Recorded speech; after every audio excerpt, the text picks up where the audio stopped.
आज की भाग दौड़ भरी जिंदगी में बढ़ता हुआ वजन सिर्फ कॉस्मेटिक इशू नहीं रह गया है, क्योंकि कई बार जो फैट हमें बाहर से दिखता है उससे कहीं ज्यादा खतरनाक वो फैट होता है जो शरीर के अंदर चुपचाप जमा हो रहा होता है। कई लोग स्लिम दिखते हैं फिर भी डायबिटीज, हाई बीपी और हार्ट डिजीज जैसी बीमारियों का शिकार हो जाते हैं। तो आखिर बॉडी फैट और ओबेसिटी में असली फर्क क्या होता है? क्या सिर्फ बेली फैट ही सबसे खतरनाक होता है?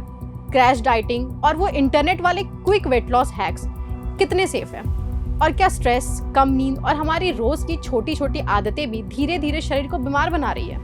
इन्हीं जरूरी सवाल के जवाब हमारे साथ शेयर किए हैं मणिपाल हॉस्पिटल रांची के consultant cardiologist doctor Dhananjay Kumar ने। तो चलिए शुरू करते हैं आज का बेहद जरूरी और इंफॉर्मेटिव एपिसोड। सबसे पहला सवाल, बॉडी फैट और ओबेसिटी में फर्क क्या होता है? डॉक्टर ने बताया है शरीर में कुछ फैट जरूरी होते हैं क्योंकि यह ऊर्जा, हार्मोन और अंगों की सुरक्षा में मदद करता है। लेकिन जब फैट जरूरत से ज्यादा बढ़ जाता है और बीमारी का खतरा बढ़ने लगता है तो उसे ओबेसिटी यानी मोटापा कहते हैं।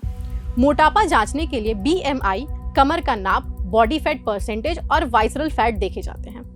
पेट के अंदर अंगों के आसपास जमा होने वाले फैट सबसे खतरनाक माना जाता है। इससे diabetes, high BP, heart disease, fatty liver, sleep apnoea, stroke का खतरा बढ़ता है। अगला सवाल था, पतले दिखने वाले लोगों में भी खतरनाक फैट हो सकता है? डॉक्टर कहते हैं जी बिल्कुल हो सकता है। कुछ लोग बाहर से तो स्लिम दिखते हैं लेकिन अंदर फैट ज्यादा होता है। इसे TOFI यानी थिन आउटसाइड फैट इनसाइड कहा जाता है। ऐसे लोगों में भी डायबिटीज और हार्ट डिजीज का खतरा हो सकता है। अगला सवाल, शरीर में सबसे ज्यादा फैट कहाँ जमा होता है? डॉक्टर कहते हैं आमतौर पर पेट, कमर, जांघ, कूल्हे, लीवर में फैट जमा होता है। पर पुरुषों में पेट की चर्बी ज्यादा और महिलाओं में हिप्स और थाइज में ज्यादा फैट जमा होता है। क्या क्रैश डाइटिंग नुकसान पहुंचा सकती है? जी हाँ, बहुत कम खाना या अचानक डाइटिंग करने से कमजोरी, मसल्स लॉस, हेयर फेलियर, चिड़चिड़ापन, मेटाबॉलिज्म स्लो हो सकता है। हेल्दी फैट लॉस हमेशा धीरे धीरे और लगातार होता है। अगला सवाल है हमारा स्ट्रेस और कम नींद पे। क्या स्ट्रेस और कम नींद भी फैट बढ़ाते हैं? जी हाँ, तनाव और खराब नींद से क्रेविंग्स बढ़ती है, इमोशनल ईटिंग होती है, बेली फैट बढ़ सकता है और कम नींद से हंगर हार्मोन बढ़ जाता है। क्या शुगर और रिफाइंड कार्ब्स नुकसान पहुंचाते हैं?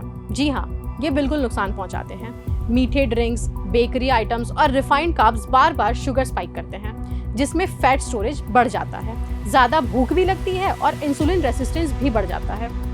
क्या वेट लॉस और फैट लॉस दो अलग चीजें हैं? जी हाँ, डॉक्टर कहते हैं weight loss is equal to muscles और फैट सब कम हो सकते हैं, लेकिन fat loss is equal to सिर्फ बॉडी फैट कम होना और मसल्स बचाना। फैट लॉस सबसे ज्यादा हेल्दी गोल माना जाता है। डॉक्टर ने बताया है रोज की कौन सी आदतें धीरे धीरे फैट बढ़ाती है। बार बार मीठा खाना, लगातार चाय या कॉफी, सॉफ्ट ड्रिंक्स कंज्यूम करना, देर रात खाना खाना और लंबे समय तक बैठे रहना, स्ट्रेस ईटिंग, प्रोसेस्ड स्नैक्स, बाहर का खाना, कम फिजिकल एक्टिविटी, ये छोटी छोटी आदतें धीरे धीरे बॉडी फैट बढ़ा सकती है। तो आज की बातचीत से एक बात तो बिल्कुल साफ है कि बॉडी फैट सिर्फ दिखने का मामला नहीं है बल्कि पूरी हेल्थ से जुड़ा हुआ मुद्दा है।